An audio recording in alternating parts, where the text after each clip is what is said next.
প্রিয় ভিউয়ার্স, আসসালামু আলাইকুম। যে যেখান থেকে ভিডিওটি দেখছেন সবাইকে জানাই অন্তর একাডেমির পক্ষ থেকে আন্তরিক শুভেচ্ছা ও অভিনন্দন। আজ আমি সাধারণ জ্ঞান বাংলাদেশ বিষয়াবলীর পার্ট 2-তে প্রত্নতাত্ত্বিক নিদর্শন নিয়ে আলোচনা করব। তো শুরু করার আগে ছোট্ট একটা কথা, সেটা হলো আমি যখন আমার এই চ্যানেলটাকে সাবস্ক্রাইব করতে বলি তখন অনেকেই বলেন যে ভাই কিভাবে করব, করতে তো পারি না। তো তাদের জন্য ছোট্ট একটা ভিডিও তৈরি করে রেখেছি। তো চলুন একবার একটু দেখে আসি। তো প্রথমে আপনি ইউটিউবে যাবেন। ইউটিউবে যাওয়ার পরে এখানে সার্চ অপশনে ANTOR অন্তর ACADEMY অন্তর একাডেমি লিখে তারপরে সার্চ করবেন। সার্চ করার পরে দেখবেন এখানে একটা লোগো সহ অন্তর একাডেমি লেখা আসছে। এই লোগোর মধ্যেও কিন্তু অন্তর একাডেমি লেখা আছে। তো এখানে ক্লিক করবেন। ক্লিক করার পরে দেখবেন যে এখানে লাল রঙের লেখা আছে কি সাবস্ক্রাইব। তো এখানে ক্লিক করবেন। ক্লিক করার পরে তারপর দেখবেন যে পাশে একটা বেল আইকন চলে আসছে। এই বেল আইকনে ক্লিক করবেন। ক্লিক করার পরে এখানে অলে ক্লিক করবেন। তারপরে দেখবেন যে আপনার সাবস্ক্রাইব হয়ে গেছে।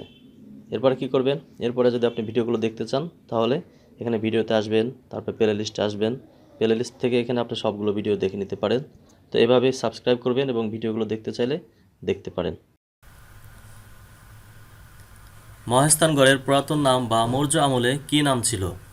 মহাস্থানগড়ের পুরাতন নাম বা মৌর্য আমলে নাম ছিল পুণ্ডনগর বা পুণ্ডবর্ধন। পুণ্ডনগর বা পুণ্ডবর্ধন।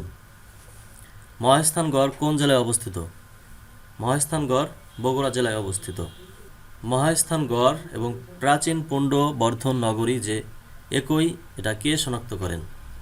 মহাস্থানগড় এবং প্রাচীন পুণ্ডবর্ধন নগরী যে একই, এটা শনাক্ত করেন কানিংহাম।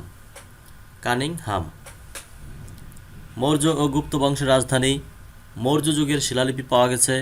সাধক শাহ সুলতান বলখিরের মাজার, বৈরাগীর ভিটা, ভাসুবিহার। এর সবগুলোর উত্তর কী হবে? এর সবগুলোর উত্তর হবে বগুড়ার মহাস্থানগড়। বগুড়ার মহাস্থানগড়। মহাস্থানগড়ের পূর্ব দিক দিয়ে প্রবাহিত নদীটির নাম কি? মহাস্থানগড়ের পূর্ব দিক দিয়ে প্রবাহিত নদীটির নাম হচ্ছে করতোয়া নদী। করতোয়া নদী। বাংলাদেশের একমাত্র লোকশিল্প জাদুঘর অবস্থিত। বাংলাদেশের একমাত্র লোকশিল্প জাদুঘর অবস্থিত নারায়ণগঞ্জের সোনারগাঁয়ে। নারায়ণগঞ্জের সোনারগাঁয়ে। সোনারগাঁও এর পূর্ব নাম কি? সোনারগাঁও এর পূর্ব নাম কি? সোনারগাঁও এর পূর্ব নাম হচ্ছে সুবর্ণগ্রাম। সুবর্ণগ্রাম। ময়নামতির ধ্বংসস্তূপে প্রাপ্ত নিদর্শনসমূহ কোন শতাব্দীর? ময়নামতির ধ্বংসস্তূপে প্রাপ্ত নিদর্শনসমূহ অষ্টম শতাব্দীর। অষ্টম শতাব্দীর। সীতাকোট বিহার ও কান্তজির মন্দির অবস্থিত। সীতাকোট বিহার ও কান্তজির মন্দির অবস্থিত দিনাজপুর।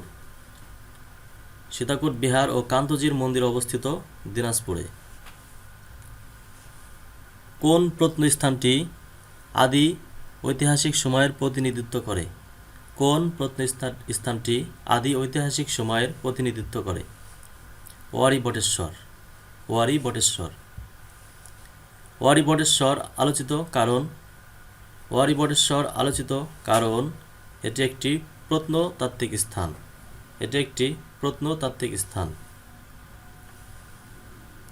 ওয়ারী বটেশ্বর কোথায় অবস্থিত? ওয়ারী বটেশ্বর অবস্থিত নরসিংদী জেলায়। নরসিংদী জেলায়। ওয়ারী বটেশ্বরের সভ্যতা কত বছরের প্রাচীন? ওয়ারী বটেশ্বরের সভ্যতা 2500 বছরের প্রাচীন। ওয়ারী বটেশ্বরের সভ্যতা 2500 বছরের প্রাচীন। পাহাড়পুর ও কুসুম্বা মসজিদ কোথায় অবস্থিত? পাহাড়পুর ও কুসুম্বা মসজিদ অবস্থিত নওগাঁ জেলায়। পাহাড়পুর ও কুসুম্বা মসজিদ অবস্থিত নওগাঁ জেলায়। পাহাড়পুর বৌদ্ধবিহার কে নির্মাণ করেন? পাহাড়পুর বৌদ্ধবিহার নির্মাণ করেন ধর্মপাল। পাহাড়পুর বৌদ্ধবিহার নির্মাণ করেন ধর্মপাল। সোমপুর বিহার অবস্থিত। সোমপুর বিহার অবস্থিত নওগাঁর পাহাড়পুরে। সোমপুর বিহার অবস্থিত নওগাঁর পাহাড়পুরে। শালবন ও আনন্দ বিহার অবস্থিত। শালবন ও আনন্দ বিহার অবস্থিত কুমিল্লার ময়নামতিতে। শালবন ও আনন্দ বিহার অবস্থিত কুমিল্লার ময়নামতিতে। মহামণি বিহার অবস্থিত, মহামণি বিহার অবস্থিত চট্টগ্রামের রাউজানে, মহামণি বিহার অবস্থিত চট্টগ্রামের রাউজানে। রাম মন্দির অবস্থিত, রাম মন্দির অবস্থিত কক্সবাজারের রামু থানায়, রাম মন্দির অবস্থিত কক্সবাজারের রামু থানায়।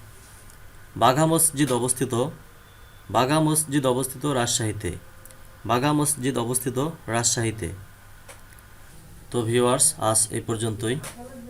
ফেসবুক, ইউটিউব যে যেখান থেকে দেখছেন অবশ্যই লাইক, কমেন্ট, শেয়ার করবেন। আর আপনি যদি আমার চ্যানেলে নতুন হয়ে থাকেন তাহলে অবশ্যই আমার চ্যানেলটাকে সাবস্ক্রাইব করে পাশে থাকা বেল আইকনটি বাজিয়ে দিবেন, যাতে করে পরবর্তী ভিডিওটি আপনার নোটিফিকেশনে চলে যায়। তো সে পর্যন্ত ভালো থাকবেন, আর সম্পূর্ণ ভিডিওটা দেখার জন্য ধন্যবাদ জানিয়ে শেষ করছি। আল্লাহ হাফেজ।